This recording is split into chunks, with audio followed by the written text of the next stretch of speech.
Você tem algum teste, exame, concurso ou prova e está muito ansioso com isso?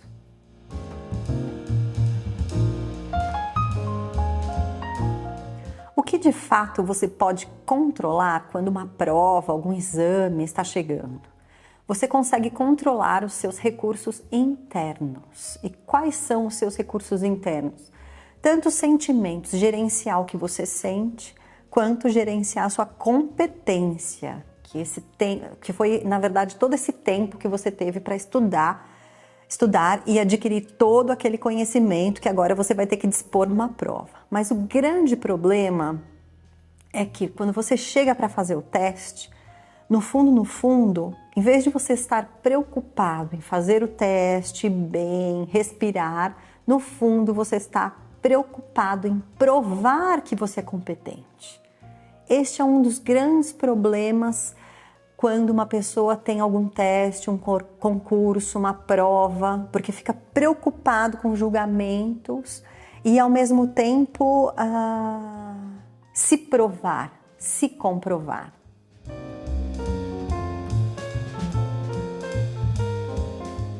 Então vamos primeiro focar nos seus sentimentos.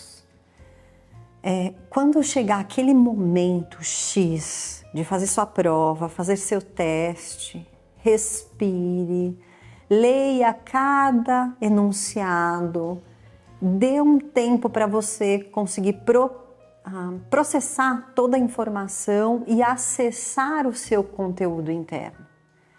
Então, este é um processo de calma.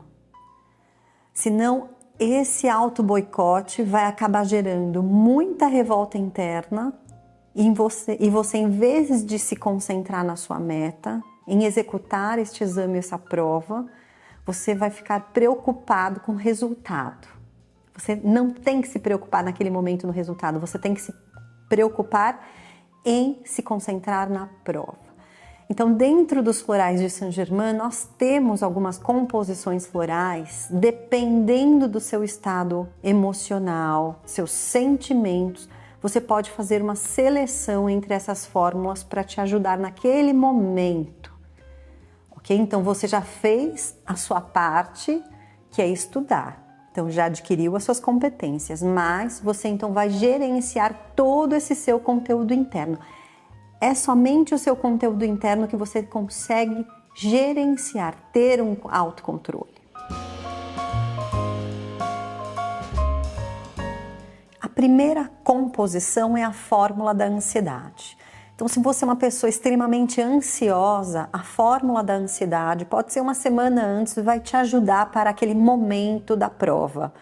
Do floral concentrado, 2 gotas em um pouco de água e você vai tomar 2 vezes ao dia, de manhã e à noite. Então é um preparo só durante a semana para o momento da prova. A gente não está fazendo um tratamento mais profundo, ok? É só um autogerenciamento. A outra composição é a própria fórmula do estudante. A fórmula do estudante, ela é mais direcionada para aquela pessoa que ela tem todos os recursos dentro, estudou, mas normalmente no momento da prova, ela, sempre que tem um teste, ela sente branco, não consegue acessar as informações que estão dentro dela. Então a fórmula do estudante ajuda muito nesse processo. Da mesma forma, 2 gotas em um pouco de água, tomar 2 vezes ao dia. As dicas que eu estou dando são das fórmulas concentradas, tá bom? A outra composição floral é para quem fica muito nervoso, totalmente descontrolado. Você pode utilizar a fórmula calma e tranquilidade. Então ela te ajuda a se restabelecer quando você tem um descontrole mesmo, você fica muito reativo a tudo que está à sua volta, desconta a raiva e irritação nas pessoas que estão à sua volta. Essa é a fórmula, a calma e tranquilidade que vai te ajudar. Agora, se você precisa de um centramento, se você sente calafrios, é diferente de ansiedade. É um descontrole interno que você sente assim que não é ansiedade, mas você não consegue definir o que está passando dentro de você. Às vezes a mão fica fria, você sente alguma parte do corpo ter uma temperatura diferente, tem algumas fugas do teu campo mental, aí a fórmula é do emergencial, ok? O que eu espero é que você com essas fórmulas consiga assim se manter alinhado e totalmente conectado com as suas competências internas. Boa prova a todos!